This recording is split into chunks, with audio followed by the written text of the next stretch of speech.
অবশেষে শিলাস্তি রহমান স্বীকারোক্তি দিয়েছেন আদালতে।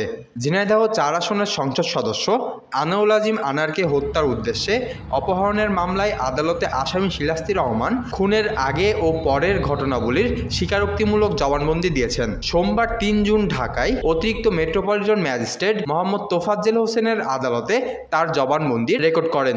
জবানবন্দি রেকর্ড শেষে তাকে কারাগারে পাঠানো হয়। এর আগে গত ২৪ মে শিলাস্তি সহ ৩ জনের ৮ দিনের রিমান্ড মঞ্জুর করেন আদালত। ভাড়াটে খুনিদের ফাঁদে পড়ে হত্যার মূল পরিকল্পনাকারী আখতারুজ্জামান শাহীন এমপি আনারকে কলকাতা নিয়েছিল এই শিলাস্তির ফাঁদে ফেলে। আনারকে শিলাস্তির ছবি দেখিয়ে মধুকুঞ্জে নেওয়া হয়েছিল। এরপর আনার এই নারীর ফাঁদ থেকে আর বের হতে পারেননি। শিলাস্তির ফাঁদে পড়ে শেষমেশ ভাড়াটে খুনিরা আনারকে টুকরো টুকরো করে লাশ ট্রলি ব্যাগে ভরে মধুকুঞ্জের বাইরে নিয়ে যায়। ওই ট্রলি ব্যাগ নিয়ে প্রথম বেরিয়ে আসে শিলাস্তি। ঘটনা ভিন্ন দিকে মোড় ঘোরাতে আখতারুজ্জামান শাহীন ১০ মে দেশে ফিরে এলেও শিলাস্তি থেকে যান কলকাতায়।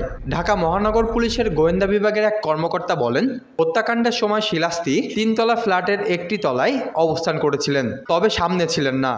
হত্যাকাণ্ড ঘটানোর পর তিনি নিচে নেমে আসেন, এরপর লাশ গুমে সহায়তা করেন।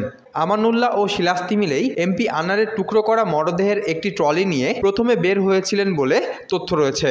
আদালতে আনারকে হত্যার মূল পরিকল্পনাকারী আখতারুজ্জামান শাহীন বান্ধবী শিলাস্তি রহমানকে বউ পরিচয়ে ভারত নিয়ে যান। সোমবার ৩ জুন ১৬৪ ধারায় স্বীকারোক্তিমূলক জবানবন্দিতে এ কথা বলেন শিলাস্তি রহমান। স্বীকারোক্তি শেষে তাকে কারাগারে পাঠানোর নির্দেশ দেন আদালত।